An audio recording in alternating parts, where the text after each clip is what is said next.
What in fact is up, my fellow Excellers?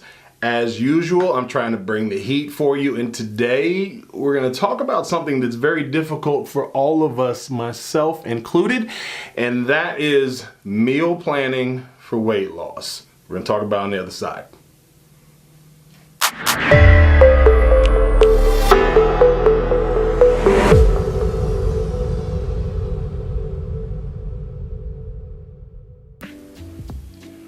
Welcome in, everybody. My name is Raymond Tate and you've reached Excel Think. Excel Think is a channel where we talk about weight loss, we talk about lifestyle, and realistically the big overarching thing that we talk about is how to be able to feel comfortable in your own skin. That's what Excel Think is about, and that's what the Excel Think lifestyle is about. Now, one of the things that we were going to go through, as I talked about in the bumper before, was talking about meal planning. Now, I will tell you that this is something that can help you 100% in terms of reaching your weight loss goals and in terms of getting to where you want to. And again, feeling comfortable in your own skin. And we all want to feel comfortable in our own skin. Am I correct? Good. Let's get back on it. Now, the first one that we're going to talk about, and this is what I like to call the core components of your meal. We're going to talk about things like proteins, we're going to talk about carbs, and we're also going to talk about vegetables. Now, there can be numerous conversations that you can have in terms of experts, those types of things, and how they want to go about it and what the composition is going to be. You know, you're going to have to find that for yourself. Now, as I've said before, and I give another plug to George Washington University Weight Management Lab, they're the ones that helped me to be able to get a better understanding as to how many calories I had to be able to burn, calories I'm able to burn even when I'm just sitting, and also how many calories I'm going to take in during the course of the day. As we know, how many calories you take into the course of the day and how many you burn, you've got to burn more to be able to get those weight loss goals. So I'm not going to get into all the details of it, but you got to find a system that's going to be good for you. And like I said, there's ways to be able to get there. Now, let's talk about the core components of your meal. The first one is your protein. For me, in the journey that I'm on right now, I'm working with chicken and fish. Not doing red meats just because I want to be able to look at it and look, you know, the redheaded assassin has given me way too many things that have talked about red meat. So I'm trying to stay to organic meats, i.e. chicken and fish in this particular case. Now, the thing about fish you got to be careful about it too is the mercury count. I won't get into all the details, that'll be another video, but the idea is that you need to be able to make sure that it's going to be comfortable for you and that you feel good about eating these things. The other thing that you're going to also talk about are carbs. Carbs get a bad rap because carbs give you energy. I'm not going to get into the nutritional content because I just don't have the time right here. But the thing about it is there should be a presence of carbs at every meal that you have. Which also brings me to the vegetable content. You should always have vegetables on your plate. You want to have good vegetables. You want to have butter all over them. You can't get away with that one. Did you hear me? You cannot get away with that one. No cheese all over it, no butter, all that kind of stuff. Get out of that. Anyway. The whole point is that if you have these three components on your plate, you got a really good start. And the thing about it is, we're going to talk about ways to be able to prepare them to be able to really make sure that you're going to be successful. Number two, we're going to talk about snacks. Snacks are really a way to be able to transition you to your other meals. You have your core meals, you know, your breakfasts of the world, your lunch, your dinner, those types of things. And the snacks help you to get you to the other side. One of the great things about getting you there, you have things like yogurt, you have things like fruit, you have things like vegetables that can really get you there. Hummus is a big one that you can work into. Just imagine dipping the hummus in those wonderful vegetables, dipping the vegetables in that wonderful hummus and just going up there and taking it. I have learned to become a big fan of hummus. Love it. Guacamole, and I would say probably more of the homemade type guacamole because then you don't have all the other preservatives and things in there. You can make guacamole very easily. Oh, and just so you know, it comes from avocados. Now, there are different schools of thoughts about avocados, but look, we're gonna have some places that we're gonna have, you know, kind of shortcuts. Avocados are great food. They taste good. You don't gotta put a lot to them and they have great consistency. So having snacks like that close on hand, you can have a little bit of peanut butter in terms of what's there, you know, to go along with your fruit. These are things that tide you over and make your mind believe that you're in a good spot. And that's the thing about it is you gotta be able to be in a good spot up here to be able to make sure that you feel full as you're going through. Plus you'll be burning those calories as you go out throughout the course of the day. Number three, let's talk about cooking in blocks. What I would say is that you should really have probably 3 days throughout the course of the week that you're gonna be cooking your stuff. Could be 2. It's really what works with your schedule. But what I find is that you can make a lot of these things in blocks. So like you cook a great amount of chicken in the beginning. That's also something that, can last for a couple of days in the refrigerator. You can put them in the containers, those types of things, which I'll get to in a little bit. But the idea is that, fish, probably, you're not gonna want it to be sitting around for a few days. But when you have base meals like chicken, you may be doing lamb, you may be doing other types of proteins, cook that in bulk.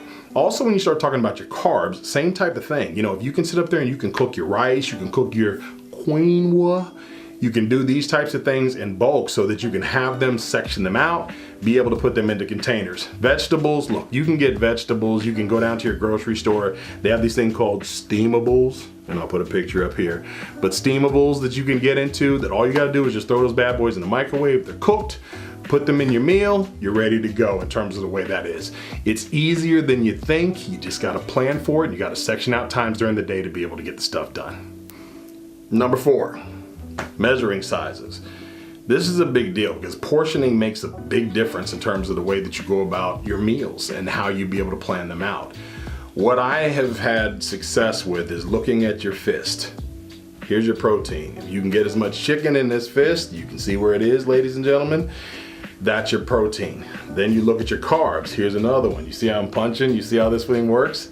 That is your next one. So if you have these two and you have your proteins and your carbs, and then there comes the other one. I don't have another fist, so I'll just use this one. There's your vegetables. If you're able to section out your plate or your container that you're gonna have those things out with these 3 components, you'll find that you're getting a good amount of protein and you'll have a filling meal at that point. The other thing about it is, and I'll talk about this a little later on, is also getting your water in. This is a big deal. Having your portion sizes. Usually they say, a gallon a day is what you're gonna need to be able to get, flush things out of your system, to be able to make you feel full and really to be able to satiate you as you're going about it. The whole thing about this meal planning thing is that you want to be able to make sure that you don't feel hungry and are tempted to do other things. So having the right portion sizes, remember this one, water, the whole 9, remember that as you're going along your journey. Number 5, water, drinks. I'm just drinking water now. I used to drink Red Bull, I used to drink soda, I used to drink a number of other things, and what it did was it brought different sugars into my system that it makes it so much more difficult and it makes you crave these things. I've gotten to the spot to where I'm drinking a lot of water, and the thing about it is I don't miss those things. I mean, I may have one every once in a while. Look, if I have a cocktail and I have to have a little bit of cranberry in there, then that's what I'm gonna do, so you're not gonna get that out of me. But the whole point of it is that's something that's more of an outlier as opposed to what's the norm in my life. So drinking, staying hydrated is a big deal in terms of your meal planning process. They carry jugs. You can sit there at the Marshall's aisle and I'm the victim. I'm exactly the person that they advertise to. It's a cool looking container. I'm going to buy it. You can too.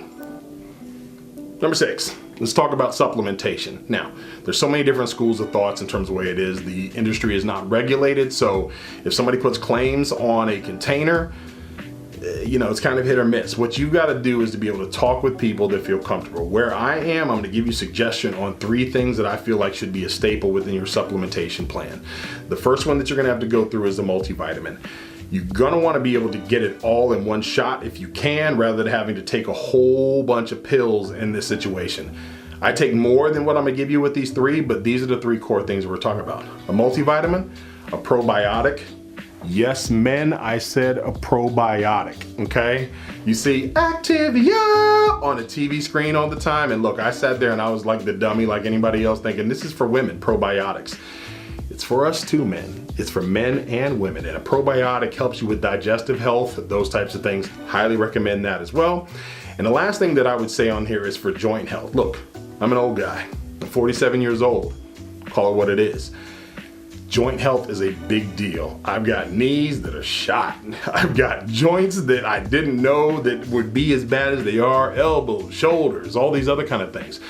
Chondroitin, those types of things help you to be able to get through. It takes a little while for it to be able to work into your system. Usually they look at about 3 weeks to be able to get, start to really see the results of that. But if you keep that sustained, I know people that absolutely swear by it in terms of hand, things like that, ankles. I mean, it can go everywhere. You need to be able to get high on your joint health game. Make sure you take supplementation for that as well. Last but not least,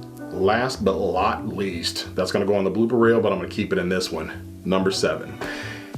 Where are you gonna store all this stuff? How are you gonna be able to keep it around? Storage of food is so important. Now, there are ways to be able to do this. What I would suggest, if you go up on Amazon and you just put in food storage, what you'll find is certain types of containers that people use to be able to do it. I have it myself. One of these videos I'll talk about, I'll show it to you in terms of getting the idea, but I'll probably link it in a picture right here as well, is to be able to get containers. And what they do is they stack them to be able to give you your meals throughout the course of the day.